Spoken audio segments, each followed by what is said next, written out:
también esta relación de poder que hay en el libro. ¿Sí? Segunda parte. ¿Quiénes lo escribían? ¿Quiénes lo editaban? ¿Para quién iba dirigido? Pero bueno, no me adelanto. Eso lo vamos a ir platicando. Bueno, llega el tal Gutenberg, ¿sí? Ya tenemos por aquí muy bien dicho la obra que mejor se conoce es esta Biblia de 42 líneas. Y de ahí empezamos. No les cuento la historia trágica del tal Gutenberg, estaría bueno el chisme para otro ratito, pero no, pues ya me están apurando por acá, de ya córtale.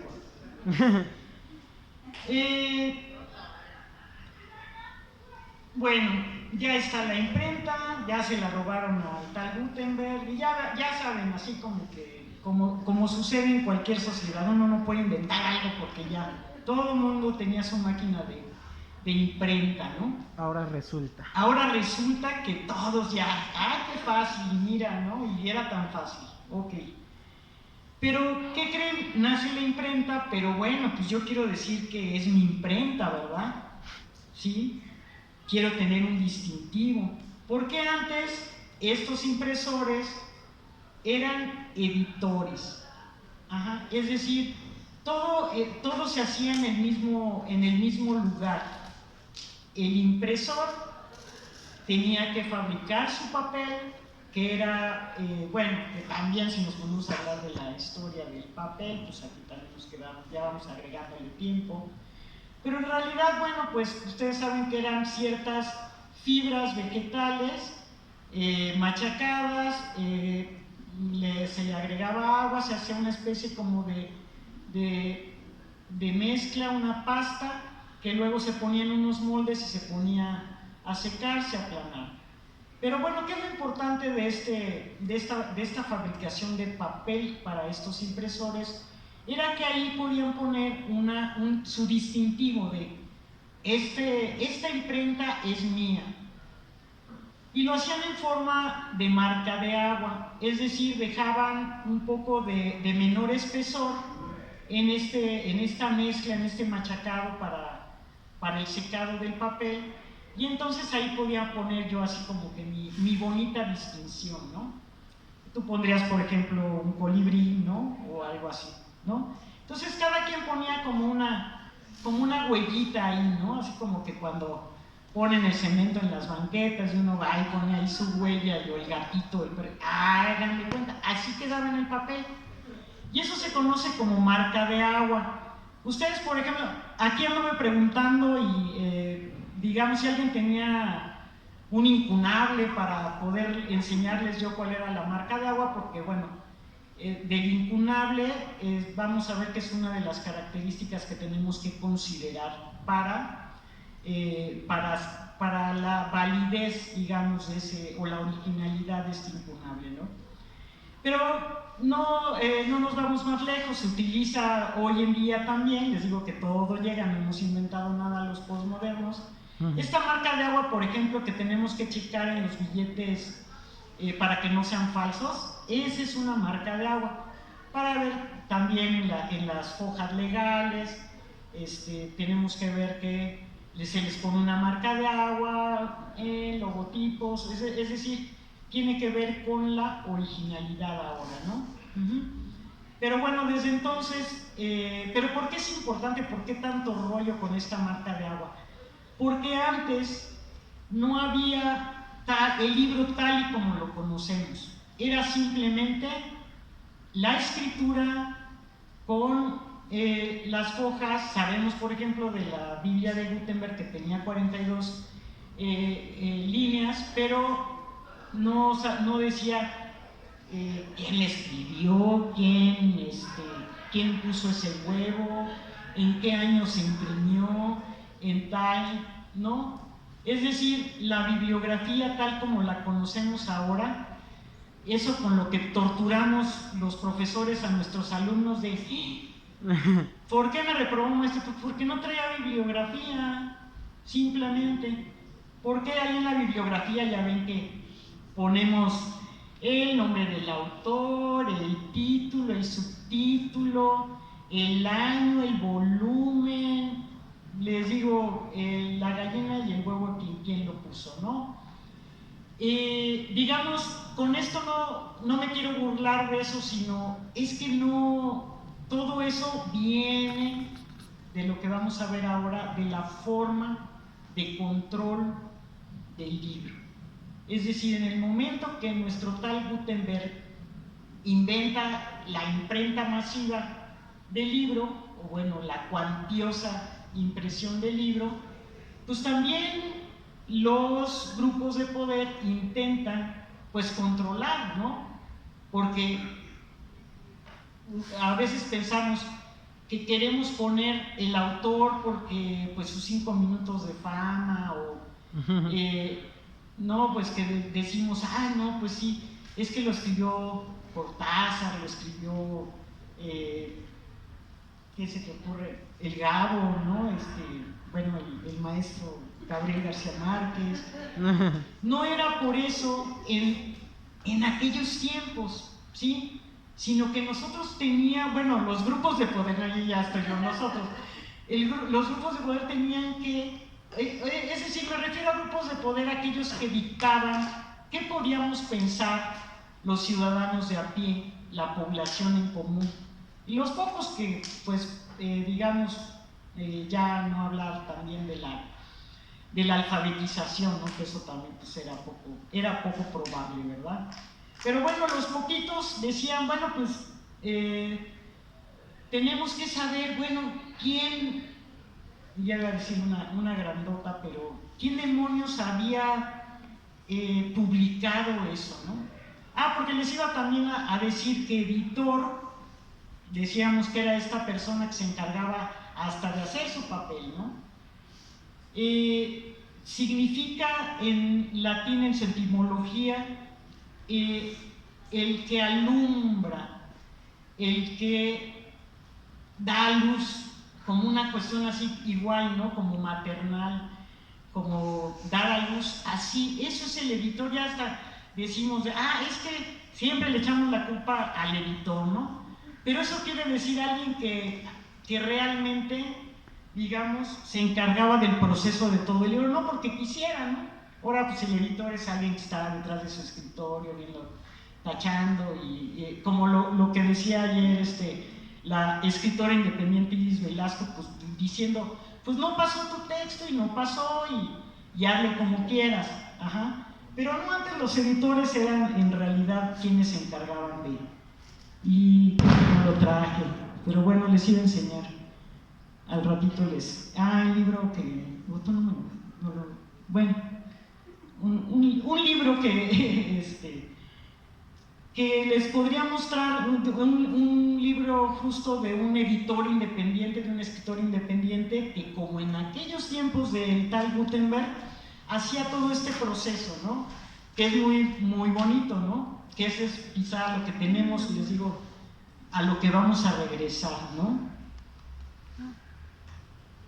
Bueno, decíamos que entonces el editor es que es alumbrador en el sentido de parir. Entonces este alumbrador, este editor, solía colocar una marca de agua, también se le llama filigrana, que representaba símbolos, íconos, escudos, logotipo, y así se podía saber de quién era, ¿no? Les decía yo que en el periodo incunable, pues es uno de las marcas tal cual que podemos, digamos, como comprobar su originalidad.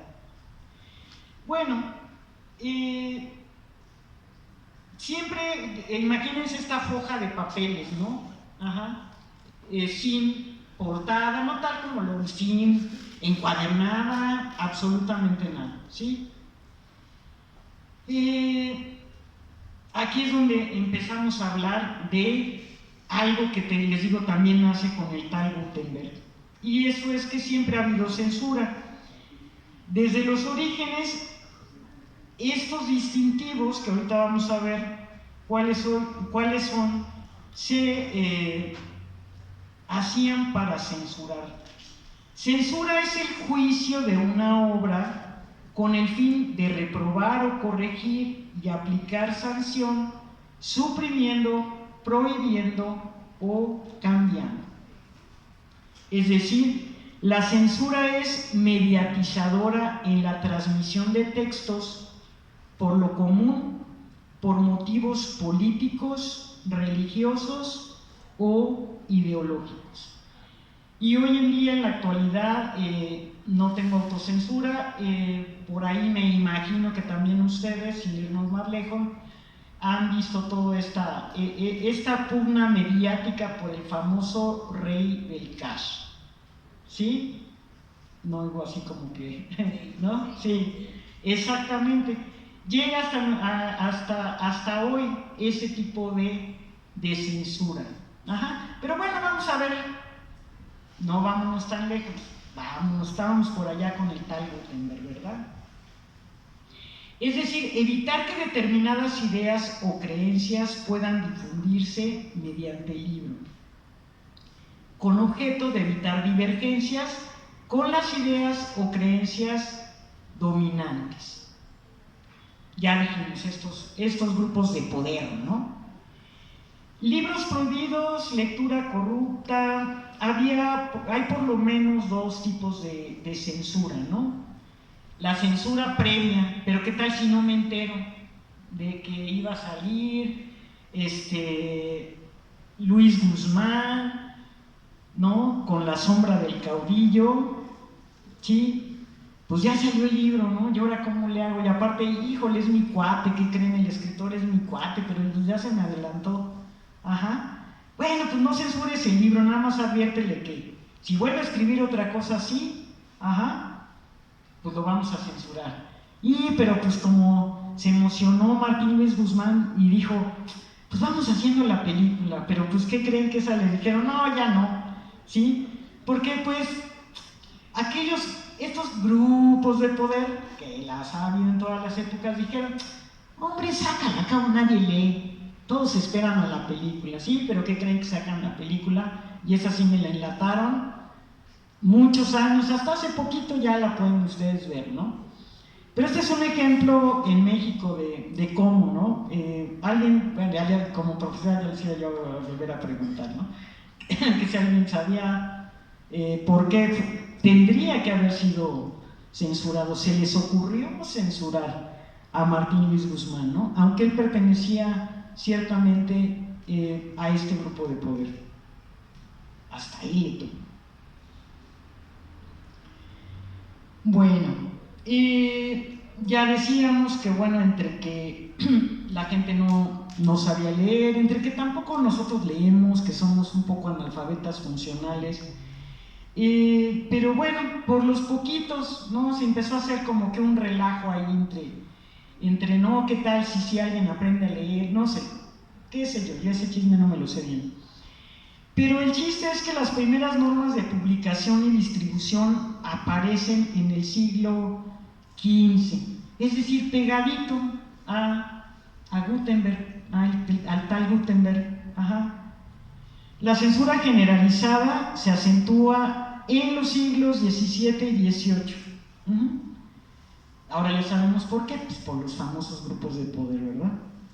Y pues porque el tal Gutenberg, insisto, que es nuestro tema, así que bueno, pues lo vamos a repetir tantas veces podamos, la producción cuantiosa de ejemplares, ya que este hecho multiplicaba la posibilidad de proliferación de ideas y el acceso a estas que el Estado y la Iglesia pues no deseaban divulgar. Bueno, derivado de estas controversias y censuras y como parte de la chamba de otro personaje histórico que ustedes deben de conocer muy bien, la Santa Inquisición, ¿sí? Y en 1502 los reyes católicos promueven, imagínense, bien pegaditos, estamos diciendo que Gutenberg por ahí de 1440, 1502, los reyes católicos, estos que incluso aquí por aquí hay una calle, ¿verdad? promueven ya la legislación del libro y entonces sí, ahora sí, se inventa la portada. Ellos dicen, pues ¿saben qué? Porque sí o porque no, pues esas fojas, ¿no? Esos volúmenes, porque ya se llamaban volúmenes, que esa es otra también historia muy interesante, porque volúmenes eran, antes digamos como de toda esa parte de la imprenta y demás, cuando los libros se escribían en papiros, ¿sí? Esos papiros así que van, como han visto también en las películas, enrolladitos, entonces poníamos así como que nuestras hojitas, luego les dábamos así como que vuelta, de manera que hacía un tubito, y entonces esos papiros en conjunto se llamaban volúmenes. Ya les conté otra cosa medio rara, ¿no? Pero también para saber de dónde viene. Bueno, entonces a esa hoja, a ese volumen, entonces sí, ya le ponemos la portada, ¿no? ¿Sí? Casi tal como la conocemos ahora. La portada, eso era algo ya, un decreto de los reyes, donde debería ser visible título, autor y licencia, ¿sí? O sea, porque todo esto debía de ser censado por, pues, ciertos, no sé, dice, cierto grupo, ciertas comisiones, justamente que se empezaron a hacer, no tal como se hace ahora, por ejemplo, digamos, el comité editorial.